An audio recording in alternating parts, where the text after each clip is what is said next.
Hey friends and viewers, this is Serene speaks. അപ്പോൾ ഞാൻ ഇതുവരെ അധികം ട്രൈ ചെയ്യാത്ത ഏരിയയിലുള്ള ഒരു വീഡിയോ ആണ് ഇത്. കാരണം ഞാൻ യു കെയിൽ നിന്ന് തിരിച്ചു വരാണ് എന്നൊക്കെ പറഞ്ഞ് വീഡിയോ ഇട്ടു, അത് ഒരുപാട് പേര് കാണുകയും ചെയ്തു. അപ്പോൾ ഇനി യു കെ കണ്ടന്റിൽ തന്നെ ഫോളോ അപ്പ് ചെയ്യുക എന്നുള്ള താല്പര്യം എനിക്ക് ഇല്ല. കാര്യമായിട്ട് എനിക്ക് കണ്ടന്റും ഇല്ല. അപ്പോൾ കണ്ടന്റ് ക്ഷാമുണ്ട്. അങ്ങനെ ഇരിക്കുമ്പോഴാണ് യൂട്യൂബ് എന്നെ എനിക്കൊരു മെയിൽ അയക്കുന്നത്. വേറെ ഒന്നല്ല, ഇതാണ് ആ സംഭവം. അതായത് വേൾഡ് കപ്പ് ഒക്കെ വരാണല്ലോ, ഫുൾ വേൾഡ് കപ്പായിട്ട് റിലേറ്റഡ് ആയിട്ടുള്ള കുറച്ച് കണ്ടന്റ്സ് ട്രൈ ചെയ്ത് നോക്കൂ എന്ന് പറഞ്ഞിട്ടുള്ള ഒരു mail. Yes, why not. YouTube തന്നെ എനിക്ക് റെക്കമെൻഡേഷൻ തരികയാണ് കണ്ടന്റ് ക്ഷാമം മനസ്സിലാക്കിയിട്ട്. അപ്പോൾ ഞാനും അത് പിടിക്കാം എന്ന് വിചാരിച്ചു. യെസ്, ഞാൻ അത്യാവശ്യം നല്ല രീതിയിൽ ഫുട്ബോൾ ഫോളോ ചെയ്യുന്ന ഒരാളാണ്. ക്രിക്കറ്റാണ് കളിച്ചുകൊണ്ടിരുന്നത്, പക്ഷെ ഇപ്പോൾ ക്രിക്കറ്റ് അത്ര അങ്ങോട്ട് ഫോളോ ചെയ്യുന്നില്ല. IPL ഒന്നും ഞാൻ കണ്ടിട്ടേ ഉണ്ടായിരുന്നില്ല. ഫൈനൽ പോലും ഞാൻ കണ്ടില്ല, ജസ്റ്റ് കുറച്ച് മാത്രമാണ് കണ്ടത്. പക്ഷേ ഫുട്ബോൾ ഞാൻ അത്യാവശ്യം നന്നായിട്ട് ഫോളോ ചെയ്യുന്നുണ്ട്. ആൻഡ് ഞാൻ വീണ്ടും പറയുന്നതല്ല, എനിക്ക് ഫുട്ബോൾ സ്റ്റേഡിയങ്ങൾ കാണാൻ പോവുക അങ്ങനത്തെ ഒരു ഫാന്റസി ഉണ്ടായിരുന്നു യു കെയിലെത്തിയ ശേഷം. ഞാൻ Barcelona, Real Madrid, Liverpool, United, Manchester city, ഇവിടെയൊക്കെ സ്റ്റേഡിയം പോയതും സ്റ്റേഡിയം ടൂറൊക്കെ വീഡിയോസ് ഞാൻ ഇട്ടിട്ടുണ്ട്. താല്പര്യമുള്ളവരൊക്കെ എടുത്ത് കണ്ടാൽ വലിയ ഉപകാരമായിരിക്കും. വലിയ സംഭവങ്ങളൊന്നും അല്ല, പക്ഷേ എനിക്കിഷ്ടമാണ് ഫുട്ബോൾ സ്റ്റേഡിയങ്ങളിൽ ഈ ടൂർ നടത്തുന്നത് എനിക്ക് ഇഷ്ടമാണ്. അപ്പൊ ഞാൻ ഫോളോ അപ്പ് ചെയ്ത് വരുന്നൊരു സംഭവമാണ് ഫുട്ബോൾ. വൈ നോട്ട്, എന്തുകൊണ്ട് എനിക്കൊരു വീഡിയോ ചെയ്തുകൂടാ എന്നുള്ള ഐഡിയ വന്നു. അപ്പോൾ ചെയ്യുന്ന ഒരു വീഡിയോ ആണ് ഇത്. ഇതിന് എത്ര കണ്ടിന്യൂറ്റി ഉണ്ടാവും എന്ന് എനിക്കറിയില്ല. കാരണം ഞാൻ വർക്ക് ചെയ്യുന്നുണ്ട്, ഇപ്പോഴും ആമസോണിലാണ് ഞാൻ വർക്ക് ചെയ്യുന്നത്, അറിയായിരിക്കുമല്ലോ. ആൻഡ് യു കെയിലെ ആമസോൺ പ്രൈം വരാണ് ഇൻ 2 weeks ടൈം. ജൂൺ അവസാനത്തിലാണെന്ന് തോന്നുന്നു പ്രൈം വരുന്നത്. ആ സമയത്ത് തന്നെയാണ് വേൾഡ് കപ്പ് നടക്കുന്നത്. അപ്പോൾ ഈ പ്രൈം അടക്കുമ്പോൾ നമ്മൾ ആമസോണിൽ നിന്ന് പർച്ചേസ് ചെയ്യുന്ന ആളാണെങ്കിൽ കുറെ ഓഫേഴ്സ് ഒക്കെ വരുന്ന സമയമാണ്. പക്ഷെ ആമസോണിൽ വർക്ക് ചെയ്യുന്ന ആളാണെങ്കിൽ കുറെ പണി വരുന്ന സമയമാണ്. കാരണം ഓർഡേഴ്സ് കൂടുമ്പോൾ നമുക്ക് പണി കൂടും. അതുകൊണ്ട് തന്നെ 6 ദിവസം ഒക്കെ പണിക്ക് പോകേണ്ടി വരും. അപ്പോൾ ഫുട്ബോൾ എത്ര കാണാൻ പറ്റും, അതായത് ഈ വേൾഡ് കപ്പ് എത്ര കാണാൻ പറ്റും, അല്ലെങ്കിൽ അത് എത്ര ഫോളോ ചെയ്ത് വീഡിയോ ചെയ്യാൻ പറ്റും എന്നുള്ളതൊന്നും എനിക്കറിയില്ല. Still I want try. അല്ലെങ്കിൽ ഇതിന് ഞാൻ എന്താ പറയാ, ഫുട്ബോൾ വേൾഡ് കപ്പിന് മുൻപ് എന്ന് പറഞ്ഞിട്ടാണ് ഈ വീഡിയോ ഇടാൻ പോകുന്നത്. അപ്പോൾ വേൾഡ് കപ്പ് തുടങ്ങുന്നതിന് മുൻപായിട്ടുള്ള ഒരു വീഡിയോ, ഇനി ചിലപ്പോൾ കണ്ടിന്യൂ ചെയ്യാൻ പറ്റിയില്ലെങ്കിലും ഫുട്ബോൾ വേൾഡ് കപ്പിന് വേണ്ടിയിട്ടുള്ള എൻ്റെ ഒരു വീഡിയോ. ആൻഡ് 4 കൊല്ലം കൂടുമ്പോഴാണ് ഫുട്ബോൾ വേൾഡ് കപ്പ് വരുന്നത്. ആക്ച്വലി ഈ വേൾഡ് കപ്പ് 3.5 കൊല്ലത്തിന് ശേഷം വരുന്നു. കാരണം 2022 വേൾഡ് കപ്പ് ഡിസംബറിലായിരുന്നു, 22 ഡിസംബറിൽ. ആ ഡേറ്റ് ഞാൻ ഒരിക്കലും മറക്കില്ല. കാരണം എൻ്റെ സ്വന്തം മെസ്സി, അല്ലെങ്കിൽ എന്താ പറയാ, ഞാൻ തന്നെ ലോകകപ്പ് എടുത്ത ഒരു സന്തോഷമായിരുന്നു എനിക്ക് 2022 വേൾഡ് കപ്പ് കഴിഞ്ഞപ്പോൾ. സോ അതിനുശേഷം 2026 വേൾഡ് കപ്പ് വരുമ്പോൾ ഞാൻ ഒരുപാട് അർജന്റീന അല്ലെങ്കിൽ മെസ്സി ഫാൻസിന്റെ പോലെ വളരെ കാമായിട്ടാണ് ഈ വേൾഡ് കപ്പിനെ നേരിടുന്നത്. അതായത് ആരടിച്ചാലും കുഴപ്പമില്ല എന്നൊക്കെ പറയില്ലേ, ആ ഒരു മൈൻഡാണ്. കാരണം ഞങ്ങൾക്ക് കിട്ടാനുള്ളത് ഞങ്ങൾക്ക് കിട്ടി, അല്ലെങ്കിൽ എനിക്ക് കിട്ടാനുള്ളത് എനിക്ക് കിട്ടി. കാരണം ഞാൻ അത്രയും പീക്ക് ഹയസ്റ്റ് ഹാപ്പിനെസ്സിലായിരുന്നു ആ ദിവസങ്ങളിൽ. ഞാൻ ആമസോണിൽ വർക്കിന് പോയി, അവിടെ സിക്കൊക്കെ വിളിച്ച് തിരിച്ചു വന്ന് അതിന്റെ ബാക്കി, അതായത് വേൾഡ് കപ്പ് മെസ്സി ലിഫ്റ്റ് ചെയ്യുന്ന സംഭവങ്ങളൊക്കെ കണ്ടതാണ്. ഇതൊക്കെ ഇന്നലെ കഴിഞ്ഞ പോലെ തോന്നാണ്. കുറച്ച് കാലമായിട്ടുള്ള, കഴിഞ്ഞ ആഴ്ചയൊക്കെ കഴിഞ്ഞ പോലെ ഒരു ഫീലാണ്. സോ അതൊക്കെ വിടാം. 2026 വേൾഡ് കപ്പ്. അപ്പോൾ ആസ് യൂഷ്വൽ ഞാൻ സപ്പോർട്ട് ചെയ്യുന്ന ടീം അർജന്റീന തന്നെയാണ്, അതിൽ വേറെ ഡൗട്ടൊന്നുമില്ല. പക്ഷേ നേരത്തെ പറഞ്ഞ പോലെ എനിക്ക് ആര് നേടിയാലും കുഴപ്പമില്ല. അപ്പോൾ ഞാൻ സപ്പോർട്ട് ചെയ്യുന്നത് അർജന്റീനയാണെങ്കിലും ഐ തിങ്ക് സ്പെയിൻ അടിച്ചാലും എനിക്ക് വലിയ കുഴപ്പമില്ല. കാരണം ബാഴ്സലോണ കണക്ഷൻസ്. ഓക്കെ, അപ്പോൾ ഞാൻ സ്പെയിനെ ഹോട്ട് ഫേവറേറ്റ്സ് ആയിട്ട് തന്നെ നിർത്തുന്നു. ദെൻ വേൾഡ് കപ്പിലേക്ക് വരുമ്പോൾ ഒരു വലിയ സംഭവമാണ്, do Cristiano Ronaldo deserves A world cup എന്നുള്ളത്. അപ്പോൾ ഞാൻ മെസ്സി ഫാൻ ആയതുകൊണ്ട് പറയല്ല, really do he need A world cup? Yes, ആള് എന്താണ് ഇപ്പോ ഇന്റർനാഷണൽ ഫുട്ബോളിൽ ഏറ്റവും കൂടുതൽ ഗോൾ അടിച്ച ആളാണ്. അപ്പൊ അതിനെന്തെങ്കിലും അവാർഡ് ഉണ്ടെങ്കിൽ അത് കൊടുക്കാം. എന്നല്ലാതെ വേൾഡ് കപ്പ്, അയാൾ ഇത്രയും കാലം ചെയ്തതിന് എന്താ ലൈഫ് ടൈം അച്ചീവ്മെന്റ് അവാർഡായിട്ട് കൊടുക്കുന്ന സാധനമല്ല വേൾഡ് കപ്പ്. മനസ്സിലായോ?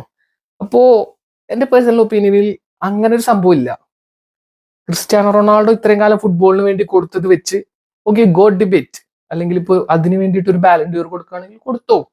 പക്ഷെ വേൾഡ് കപ്പ് കൊടുക്കണോ എന്ന് ചോദിച്ചു കഴിഞ്ഞാൽ കോമഡിയാണ് അത് അങ്ങനെയൊക്കെ പറയുന്നത്. ഞാനിപ്പോ ഈ അടുത്ത് എംബാപ്പെ ഇങ്ങനെ പറഞ്ഞു, ഈ ഫുട്ബോൾ റിലേറ്റഡ് പേജസിലൊക്കെ കണ്ടായിരുന്നു. അതായത് ഫ്രാൻസ് അടിക്കണം എന്നാണ് ആഗ്രഹം, അല്ലെങ്കിൽ റൊണാൾഡോ നേടട്ടെ എന്ന്. എന്തത് എന്ത് പറഞ്ഞിട്ടാണ് റൊണാൾഡോക്ക് വെറുതെ അങ്ങ് കൊടുക്കുന്ന സംഭവം അല്ലല്ലോ വേൾഡ് കപ്പ്. കിട്ടട്ടെ, കളിച്ച് കിട്ടാണെങ്കിൽ എടുത്തോട്ടെ. കാരണം ഞാൻ പോർച്ചുഗൽ ടീമിനെ ഒരിക്കലും അണ്ടർ എസ്റ്റിമേറ്റ് ചെയ്യുന്നില്ല. ബെസ്റ്റ് മിഡ്ഫീൽഡ് അത് സ്പെയിൻ അല്ല, അത് പോർച്ചുഗൽ തന്നെയാണ്. കാരണം പ്ലേയിങ് 11 വെച്ച് നോക്കുമ്പോൾ, അല്ലെങ്കിൽ ഇപ്പോഴത്തെ ഒരു ഫോം വെച്ച് നോക്കുമ്പോൾ, ദി ബെസ്റ്റ് മിഡ്ഫീൽഡ് പോർച്ചുഗൽ തന്നെയാണ്. പിന്നെ അവരുടെ അറ്റാക്കിങ്ങും വലിയ മോശമില്ല. ഞാൻ ക്രിസ്ത്യാനോ റൊണാൾഡോ ഉള്ളത് കൊണ്ട് അവരുടെ ടീം മോശമാകും എന്ന് പറയുന്ന ഒരാളൊന്നല്ല. അവരുടെ ടീം അറ്റാക്ക് വൈസും കുഴപ്പമില്ലാത്തതാണ്. ഡിഫെൻസീവ്ലിയും left back, right back Cancelo ആയിരിക്കും ഇപ്പോഴും കളിക്കുക. ലെഫ്റ്റ് ബാക്ക് ന്യൂനോ മെൻഡസ് ആണ് പറയേണ്ടത്, ബെസ്റ്റ് ഇൻ ദ വേൾഡ് ആണ്. ഡിഫൻസ് അത്ര ടോപ്പ് അല്ല. അതുപോലെ തന്നെ മിഡും ടോപ്പ് ലെവലല്ല. സോറി, മിഡ് അല്ല, ഗോൾ കീപ്പറും ടോപ്പ് ലെവലല്ല. മിഡ് ടോപ്പ് ലെവലാണ്, അല്ലെങ്കിൽ ബെസ്റ്റ് ആണ്. നമ്പർ 1 ആണ് അവരുടെ മിഡ്. അതിൽ എനിക്കൊരു ഇതുകൂടില്ല. അപ്പൊ പോർച്ചുഗൽ കളിച്ച് നേടാണെങ്കിൽ നേടിക്കോട്ടെ, നോ പ്രോബ്ലംസ് എന്ന് പറയുന്നില്ല. അപ്പൊ ഗോൾ ഡിബേറ്റ് കുറച്ച് ടഫ് ആവും. മെസ്സി റൊണാൾഡോ ആ ഒരു ഇഞ്ച് ആവും. ഇപ്പൊ ഇഞ്ച് ഇല്ല. എന്റെ പേഴ്സണൽ ഒപ്പീനിയൻ ആണ് കേട്ടോ, എല്ലാവരും അങ്ങനെ പറയണമെന്നൊന്നും എനിക്കില്ല. ഇപ്പൊ ഇഞ്ച് ഇല്ല ആ ഗോൾ ഡിബേറ്റിൽ. ചിലപ്പോൾ വേൾഡ് കപ്പ് ഒന്ന് ഇഞ്ച് വരാം. ഇനി സൂപ്പർ ബാലൻഡിയോർ ഒക്കെ കൊടുക്കുന്നു എന്ന് പറയുന്നുണ്ട്. ആ സമയത്ത് റൊണാൾഡോ ഒരു വേൾഡ് കപ്പ് നേടിയാൽ സൂപ്പർ ബാലൻഡിയോർ ടഫ് ആവും. ആവട്ടെ, ലെറ്റ് ഇറ്റ് ബി. പക്ഷെ അങ്ങനെ ഒരു റൊണാൾഡോ ഫുട്ബോൾ ലോകത്തിന് നൽകി ഇത് വെച്ചിട്ട് വേൾഡ് കപ്പ് കൊടുക്കണം എന്നൊരു സംഭവം ഐ നെവർ അഗ്രി. അപ്പോൾ അതാണ് അർജന്റീനയും പോർച്ചുഗലും ഉള്ള സംഭവം. ഇനി ബ്രസീൽ, എല്ലാ വേൾഡ് കപ്പും വരുമ്പോഴും ഹോട്ട് ഫേവറേറ്റ്സ്, അല്ലെങ്കിൽ ഇപ്പൊ ശരിക്കും പറഞ്ഞാൽ യുണൈറ്റഡ് ഫാൻസ് പോലെ ആയി തുടങ്ങിയിട്ടുണ്ട്. നമ്മുടെ ബ്രസീൽ ഫാൻസ് ഗ്ലോറി പറഞ്ഞു തുടങ്ങുന്നുണ്ട്. 5 ഉണ്ടടാ, വേറെ ആർക്കുണ്ടടാ 5. ഓക്കെ കേസ്, 6ാമത്തെ നേടാൻ പറ്റുമെന്ന് നോക്ക്. ഞാൻ അതിലൊന്നും പറയുന്നില്ല, എനിക്ക് തോന്നുന്നില്ല നേടാൻ പറ്റുന്നു. പക്ഷെ അവരുടെ അറ്റാക്കിങ് അത്യാവശ്യം നല്ല അറ്റാക്കിങ് തന്നെയാണ്. റഫീനിയും വിനീഷ്യസ് ജൂനിയറും. സെന്റർ ആരാ കളിക്കുക എന്നുള്ളത് എനിക്കറിയില്ല. സെന്റർ ഫോർവേഡ് ആരായാലും ചിലപ്പോൾ എൻട്രിക്ക് ആയിരിക്കും. Okay, they have a good team, അത്രേ പറയാൻ പറ്റുള്ളൂ. നന്നായി കളിക്കട്ടെ, നേടാൻ പറ്റുകയാണെങ്കിൽ നേടട്ടെ. Then Spain, as a Barcelona fan, Real Madrid ടീംസിൽ ആരും ഇല്ലാത്ത ഒരു Spain squad. It's a wonder. ഞാൻ അങ്ങനെ പ്രതീക്ഷിച്ചിരുന്നില്ല. അപ്പോൾ ആസ് യൂഷ്വൽ എന്റെ ബി ടീമാണ് സ്പെയിൻ. റെഡ് കേട്ടോ, എന്റെ ബി ടീമാണ് സ്പെയിൻ നേടുന്നതിൽ എനിക്ക് കുഴപ്പമില്ല. കാരണം പണ്ട് 2010 ടൈമിലൊക്കെ ഞാൻ ആദ്യമായിട്ട് ഫുൾ ആയിട്ട് കണ്ട വേൾഡ് കപ്പ് 2010 വേൾഡ് കപ്പാണ്. ആ സമയത്ത് മെസ്സിനെ വേൾഡ് കപ്പിൽ കളിക്കാൻ വേണ്ടിയിട്ട് സ്പെയിൻ ക്ഷണിച്ചിട്ടുണ്ടായിരുന്നു. ആ കൊല്ലം തന്നെ അവർ കപ്പ് മേടിക്കുകയും ചെയ്തു. അപ്പൊ എനിക്ക് 12 വയസ്സുള്ളൂ. അപ്പൊ ഞാൻ ഒരുപാട് ആഗ്രഹിച്ചിരുന്നു മെസ്സി സ്പെയിനിൽ കളിച്ചിരുന്നെങ്കിൽ എന്ന്. അതുപോലത്തെ ഒരു പ്ലെയർ അവരുടെ കയ്യിൽ ഉണ്ട്, യമാൽ, ഞങ്ങളുടെ സ്വന്തം യമാൽ. അപ്പോൾ പറയാൻ പറ്റില്ല സ്പെയിന്റെ, കാരണം ആ വേൾഡ് കപ്പ് ആയാലും 1-0 ആയിരുന്നു അവരുടെ ബെസ്റ്റ് സ്കോർ ലൈൻ സ്പെയിന്റെ. അപ്പോൾ ആ ഒരു ഇത് വെച്ചിട്ടാണ് അവർ ആ വേൾഡ് കപ്പ് അടിച്ചത്. സോ ഇപ്പോൾ അത് മാറ്റി, അല്ലെങ്കിൽ ഏത് നിമിഷത്തും സ്കോർ ചെയ്യാൻ പറ്റിയ ഒരു പ്ലെയർ അവരിലുണ്ട്. പിന്നെ അവരുടെ മിഡും പോർച്ചുഗലിന്റെ മിഡ് പറഞ്ഞ പോലെ തന്നെ ടോപ്പ് മിഡാണ്. അപ്പൊ ആരൊക്കെ കളിക്കും എന്നുള്ളത് പറയാൻ പറ്റില്ല. കാരണം പോർച്ചുഗലിന്റെ ടോപ്പ് 3 മിഡ്ഫീൽഡേഴ്സ്, അതായത് ബ്രൂണോ, മറ്റേ നെവസ്, വിറ്റീന, അത് കഴിഞ്ഞ് കഴിഞ്ഞാൽ ചെറിയൊരു ഇത് പറയേണ്ടി വരും.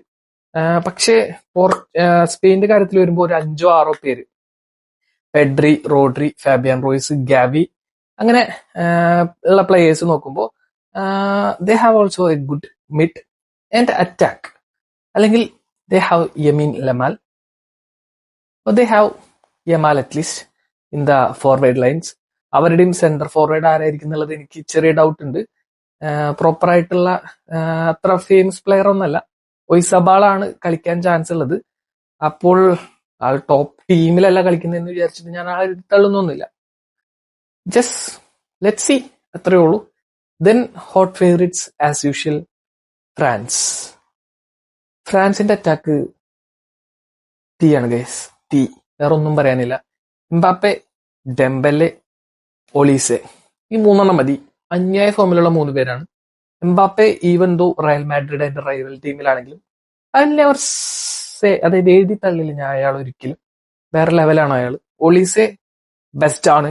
ഡെംബെലെ ബാലൻഡിയോർ വിന്നറാണ്. UCL ഫൈനലിലൊക്കെ ഗോൾ അടിച്ച പുള്ളിയാണ്. അപ്പോ പറയാൻ പറ്റില്ല, they have the best attacking. അതുപോലെ തന്നെ ചെർക്കി ഉണ്ട്. ചെർക്കിയാണോ ചെക്രിയാണോ? ചെർക്കി തന്നെയാണ്. അതുപോലെ തന്നെ ചെർക്കി ഉണ്ട്. പിന്നെ ആരൊക്കെയുള്ള പിന്നെയുണ്ട് കുറെ ഫോർവേഡ് പ്ലേയേഴ്സ്. വേറെ ലെവൽ അറ്റാക്കാണ് അവരുടെ. മിഡ് പോഗ്ബയ്ക്കുള്ള 2018 വേൾഡ് കപ്പിൽ ഒരു മിഡ് ലെവൽ ഉണ്ടോന്ന് ചോദിച്ചാൽ, കാരണം കാൻഡെ ഉണ്ട് ഇപ്പോഴും, പക്ഷെ ആ ഫോമിലൊന്നുമല്ല കാൻഡെ. അപ്പോൾ ഇതാണ് പറഞ്ഞത്, 2018-ലും 22-ലും ഫൈനൽ കളിച്ചാണ്. 18-ലെ ഒരു കപ്പ് അടിച്ചു, 22-ലെ ഒരു അർജന്റീനയോട് തോറ്റു. 26-ലും എനിക്ക് തോന്നുന്നു അവർ ഫൈനലിൽ എത്താനുള്ള സാധ്യത 50-ക്ക് മേലെയാണ് ഞാൻ കൊടുക്കുന്നത്. 50-ക്ക് താഴെ എന്ന് പറഞ്ഞാൽ മേ ബി എന്നുള്ളതാണ്.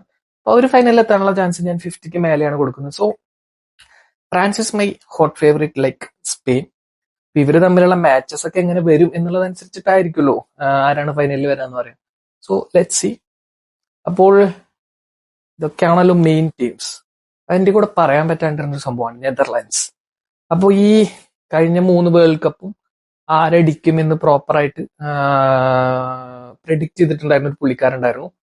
ഞാൻ പേര് മറന്നു. പറ്റി ഞാൻ സെർച്ച് ചെയ്തിട്ട് കണ്ടുപിടിച്ച് ഇവിടെ കാണിക്കാം. ആള് പറഞ്ഞിരിക്കുന്ന ഇപ്രാവശ്യം നെതർലാൻഡ്സ് കപ്പ് അടിക്കുന്നതാണ്. അവരുടെ ടീം അത്ര മോശം ടീമല്ല.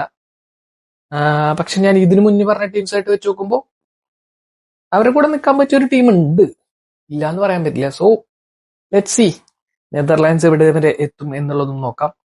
പിന്നെ ഞാൻ വളരെയധികം നോക്കുന്ന ഒരു സംഭവമാണ് നോർവേ.